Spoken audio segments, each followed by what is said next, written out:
എറണാകുളം എടത്തല പഞ്ചായത്തിൽ പ്ലാസ്റ്റിക് ഗോഡൌണിന് തീപിടിച്ചു. വിവിധ സ്ഥലങ്ങളിൽ നിന്നും ശേഖരിക്കുന്ന പ്ലാസ്റ്റിക് വസ്തുക്കൾ വേർതിരിച്ചെടുക്കുന്ന ഗോഡൌണിലാണ് തീപിടുത്തം. തീപിടുത്തത്തിന്റെ കാരണം വ്യക്തമല്ല. സഹിൻ ആന്റണിയാണ് ചേരുന്നത്. സഹിൻ, വിവരങ്ങൾ. സ്വാതി, ഇന്ന് പുലർച്ചെ 4 മണിയോടുകൂടിയാണ് ആലുവ എടത്തലയിലെ പ്ലാസ്റ്റിക് ഗോഡൌണിന് തീപിടുത്തമുണ്ടായത്. 10ഓളം ഫയർഫോഴ്സ് യൂണിറ്റുകൾ എത്തി തീയണക്കാനുള്ള ശ്രമം നടത്തി. ഇപ്പോഴും ആ ശ്രമം തുടർന്നുകൊണ്ടിരിക്കുകയാണ്. പ്ലാസ്റ്റിക് ആയതുകൊണ്ട് തന്നെ 1 ഏക്കറോളം സ്ഥലത്തേക്ക് നീണ്ടുകിടക്കുകയാണ്. ആ സ്ഥലത്തെ തീയണക്കാനുള്ള ശ്രമം ഇപ്പോഴും നടന്നുകൊണ്ടിരിക്കുകയാണ്. മാത്രമല്ല, ബഷീർ എന്നൊരാളുടെ ഗോഡൌണാണ് ഇതെന്നുള്ളതാണ് മനസ്സിലാക്കാൻ കഴിയുന്നത്. ഇയാൾ വിവിധ ഇടങ്ങളിൽ നിന്നും ശേഖരിക്കുന്ന പ്ലാസ്റ്റിക്കുകൾ അത് വേർതിരിച്ചെടുക്കുന്ന ജോലിയായിരുന്നു ഇവിടെ നടന്നിരുന്നത്.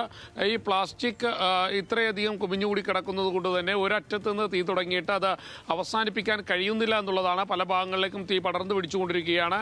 എന്തായാലും ഉടൻ തന്നെ തീ അണക്കാൻ കഴിയുമെന്നൊരു പ്രതീക്ഷ ഫയർഫോഴ്സിനുണ്ട്. മറ്റൊന്ന്, ഇത് ഇപ്പോൾ വലിയ അപകട സാധ്യതകളൊന്നുമില്ല. കാരണം ചുറ്റുപാടും വീടുകളൊന്നും അധികം ഇല്ലാത്തൊരു പ്രദേശമായതുകൊണ്ട് തന്നെ വലിയ അപകട സാധ്യതകളില്ല. പക്ഷേ പ്ലാസ്റ്റിക്കാണ് കത്തിക്കൊണ്ടിരിക്കുന്നത്, വിഷമാണ്. അതുതന്നെയാണ് ഫയർഫോഴ്സിനെ ആശങ്കയിലാക്കുന്നതും. ശരി സഹിൻ, എറണാകുളം എടത്തലയിലെയാണ് പ്ലാസ്റ്റിക് ഗോഡൌണിന് തീപിടുത്തമുണ്ടായിരിക്കുന്നത്. തീ അണയ്ക്കാനുള്ള ശ്രമം പുരോഗമിക്കുകയാണ്.